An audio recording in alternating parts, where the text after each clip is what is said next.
Okay, ధన్యవాదాలు. నమస్కారం. Sir Madhava Reddy గారు నమస్కారం అండి. నమస్కారం.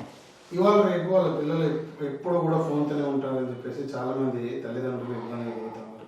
పుస్తకాలు చదవట్లేదు, చదవడానికి పడిపోతా ఉన్నారు అని చెప్పేసి దీనికి మీరు ఇచ్చే సూచన ఏంటి సార్? నేను ఇచ్చే సూచన ఏంటంటే అసలు ఫోను వాడమని చెప్పాలి, బట్ ఎందుకు వాడాలో తెలుసుకొని వాడమని చెప్పాలి అంతే. సో ఎడ్యుకేషన్కి బాగా పనికొస్తుంది ఫోను.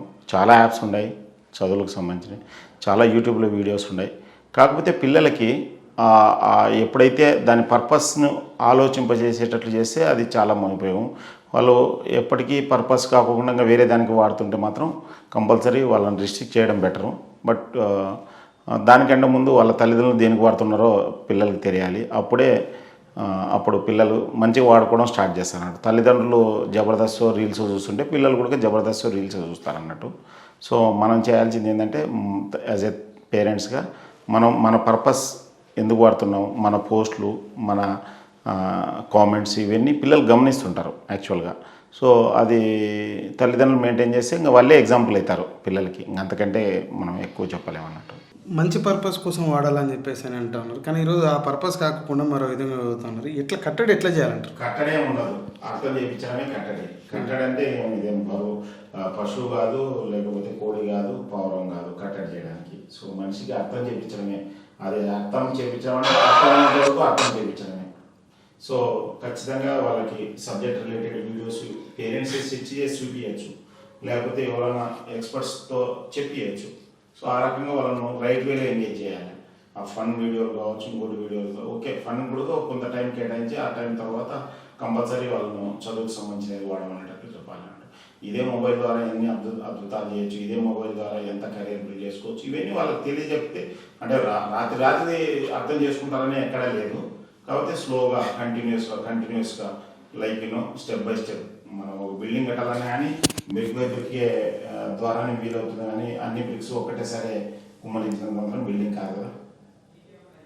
నేటి సమాజంలో ఫోన్ వాడేటువంటి వ్యక్తులు, అది చిన్నపిల్లలు అవ్వచ్చు, యువత అవ్వచ్చు, మిడిల్ ఏజ్ అవ్వచ్చు, ఊహెవర్ ఎంతమంది సక్రమంగా సద్వినియోగం చేసుకుంటున్నారంటే మీ అభిప్రాయంలో?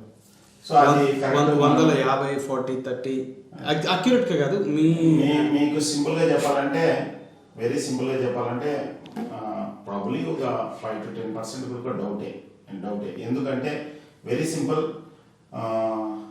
మీకు చిన్న విషయం చెప్పాలంటే వాళ్ళు ఇండివిజువల్స్ ఏ పర్పస్ కోసం వాడుతున్నారో గమనిస్తే చాలన్నట్టు. సో మీకు తెలిసిన ఒక 10 మందిని అడగదు, ఓకే కంటిన్యూస్గా నేను చెప్పేది ఇప్పుడు ఫర్ ఎగ్జాంపుల్ నువ్వు కమ్యూనికేషన్ వాడతావు, ఆ పర్పస్ గురించే వాడేటట్టుకంటే ఫైన్.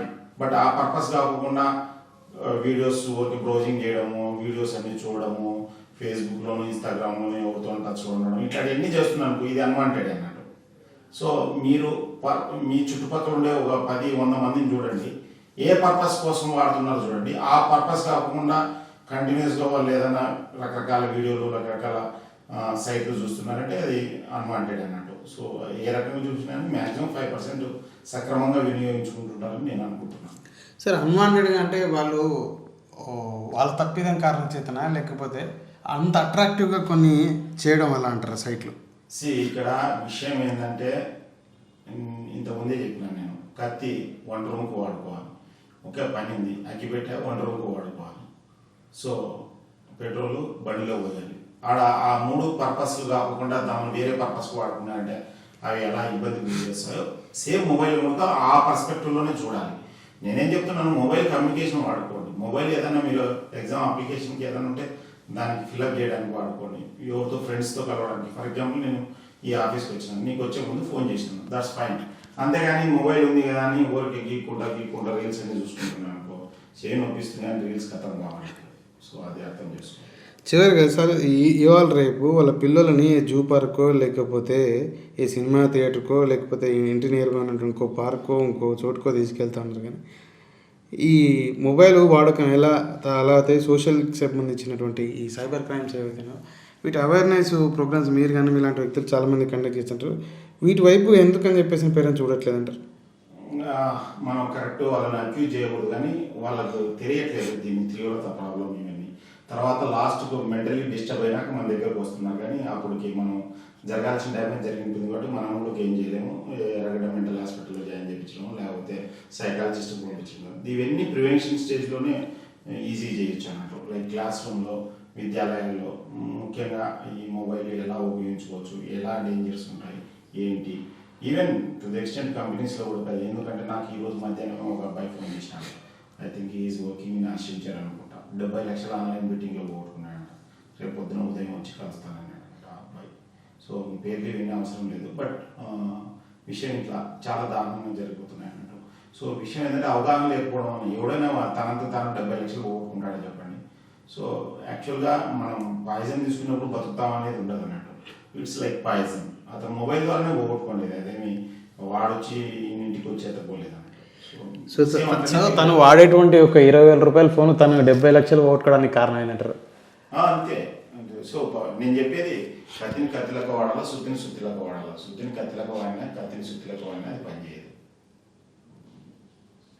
నమస్కారం.